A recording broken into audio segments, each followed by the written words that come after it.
afternoon, this is RFC Maki bringing you the latest in my flight reports from the online game of Birds of Steel, played on the Xbox 360 in simulation mode.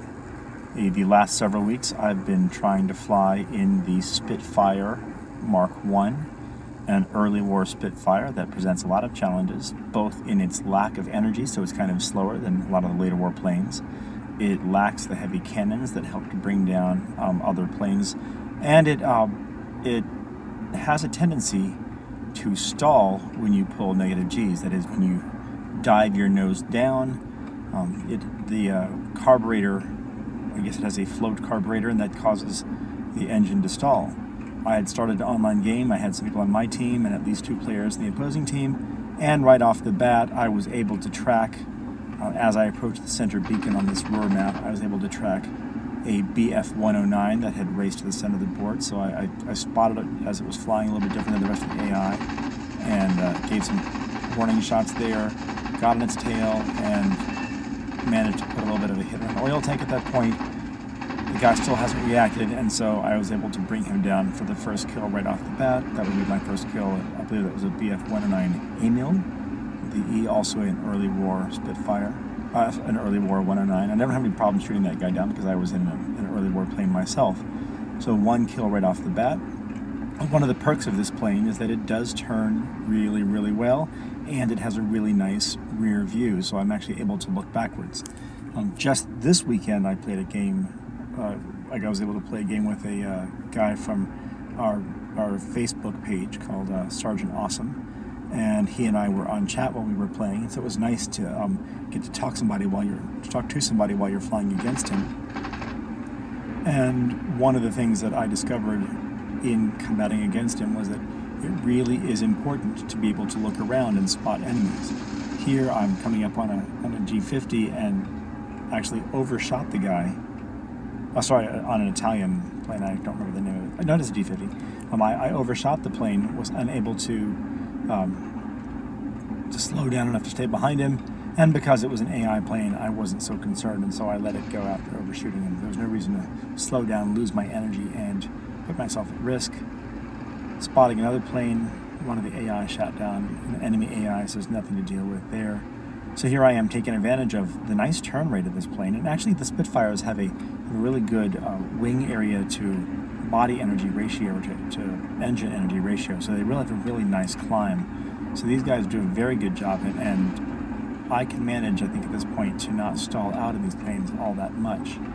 So here, using the visual tracking that I think is so important that I was trying to sort of promote to Sergeant Awesome, you've got to be able to look around and spot your enemies, and when you see one, he and I did a head-on pass, and I was able to look behind me, spot him, keep track of him, and then circle around to get on his tail and bring him down, actually several times in several different planes. So I think it's really important to be able to be aware, keep your situational awareness up, look around, spot planes, and to track them. Here I had used the map and had spotted some enemy plane not long after taking off from the airport, and there were also a bit of combat going on. Here I've pulled the negative Gs and I stalled my engine right away. So I have a button set for restarting the engine. I start it, and there I see a plane taking off and heading towards the middle, so I reverse to go after it. I do know that one of the guys I was flying against in this game was flying, I think, the 109 G10, a much higher energy plane than the early Spitfire Mk1, so catching up to those guys is often difficult. And I think this might be, if I remember correctly, this might be the G10 in this game who is clearly going to outdistance me. So one thing I can do occasionally to try to get someone to react, if I can get them to turn, I can catch up to them because I can turn sharper than they can, and I can actually pull a lead turn and get to where they're going before they get there. So sometimes what one does is gives a couple of warning shots, makes them nervous and causes them to change directions. Here the guy has inverted, dived down and is hugging the ground, giving me a chance to catch up a little bit to him. He's about 250 meters ahead of me, and I'm catching up now. I'm pulling a little bit of a lead turn.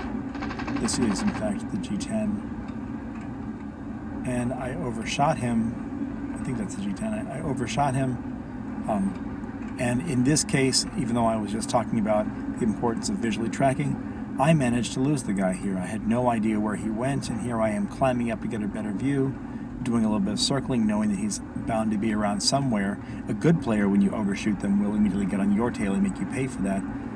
This guy didn't seem to spot me when I overshot him, so I'm kind of spinning frantically, looking to see if I can find the enemy plane, and I have not found him. So despite my initial pass, that was kind of a failure on my part, and I lost the enemy plane. I did get a message that somebody had killed, enemy player had killed one of my own players, and so I was trying to move back to the center of the board to see if I could figure out where those planes might be, and I spotted a low-flying plane here, which I took to be that 109 moving towards the center of the field. So I'm creeping forward slowly to catch up to this guy. He's higher than I am, which puts me at an energy disadvantage, so I am occasionally relying on WEP to help me spend some energy higher. There I give him some warning shots, hoping to get him to turn, and I actually managed to hit his oil tank. So in defense, he dives, and I was able to track him on this dive. There he is hanging down just low over the city. I don't dive down as far as he does because he's going to come back up again, and as he comes back in, he falls right into my guns, and I managed to shoot him down for my second player kill of the game. That's 2 109s, 2 different players brought down with the same set of planes. There I took a quick shot, only to realize after a couple of seconds that that guy was my own teammate, so I hope I didn't do any damage to him. It was more of a spontaneous reaction. I think I thought perhaps it might have been a 110, and it was not. Here I lacked the energy entirely for a good loop, just barely able to pull one, and again, this is one of those Italian biplanes that I was unable to get behind. I was overshooting, and those guys were a pain in the butt to chase anyway, so I decided to leave him alone. One of the other big challenges of this early war Spitfire is that you run out of ammo surprisingly quickly, so too much shooting, too much wasted shooting, and you lose all of your ammo. So I know that at this point, having brought down 2 guys and done some warning shots, that I am low on ammo, and I've got to keep track of be aware that I've got to be conservative with the rest of my shots. So again, a lot of turning, a lot of looking around. I'm not staring out of the front of my plane. Other players I know will revert to third-person view this time to get a better look around to them, but I prefer the immersive experience of a dogfighting game, so I make sure that I stay in the cockpit and look around that way. Any plane that I spot, I'm tracking. This looks to be like an enemy G50. Take a couple shots at it, trying to drop my nose. You can actually see there the propellers slow down a little bit as the engine is thinking about quitting, and so sometimes what you can do is gun the engine a little bit, give yourself a little extra throttle in order to wake the engine back up again, and also to even out your flight and not drop your nose quite so much. More action in the middle of the board. There are 3 planes there.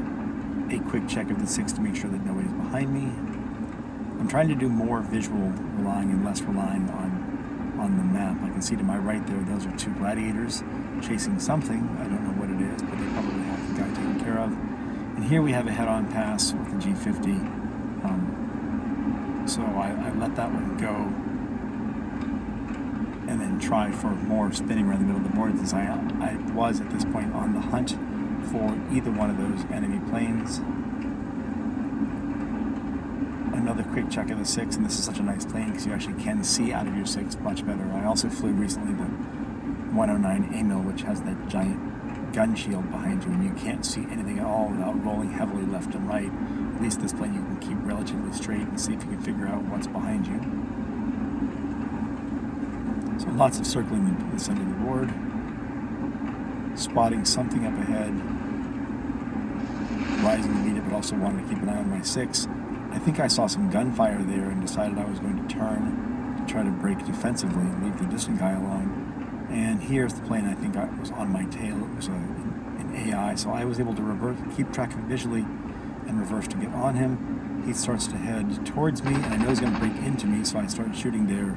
Missed, but here able to track him. He pulls into a really big kind of scissors maneuver far ahead of me, so I roll with him and finish him off as he rolls across my gun sight at about 100 meters. So that becomes a 3rd kill for the game. 2 players and 1 AI, not too bad.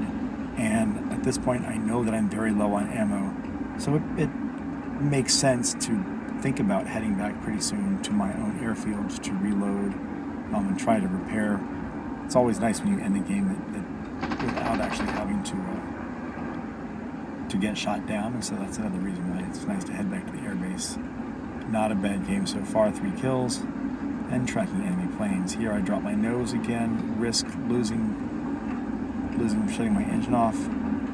He goes down. I thought, actually the way he was flying, this isn't an AI, but I thought the way he was flying, I thought he was actually going to crash into the ground. He flew so low and flew so directly to the ground, I actually let him go thinking he was going to crash, and discovered that he didn't crash. And so at this point I realized that he's flown up somewhere. I have no idea where he is. He's not on my tail, and my airfield is fairly directly in front of me. Almost saw the engine there again, or almost shut the engine off again. So here I am trying to line myself up with the runway. I don't remember if I was actually out of ammo at this point, or if I just knew that I was going to be very low. I was getting close to the end of the game, so I figured I might as well go ahead and land and refuel and repair. There's the approach to the runway, so I'm trying to set up a much more direct approach here. Already got my throttle down, and any second I will have thrown up my flaps and dropped my wheels, dropped the throttle back down to 0 by this point. Hopefully trying to come in, trying to improve my landing abilities. I'm clearly missing a good piece of the runway, so I was coming in too hot, but this plane is quite forgiving in that sense. I did dip my nose and I did bury my prop in the ground, so I killed the engine, killed the prop. My ground crew are going to have to fix that, but was able to settle back in and slow down in plenty of time not to overrun the runway. So even though I buried my prop, I was safe. There goes the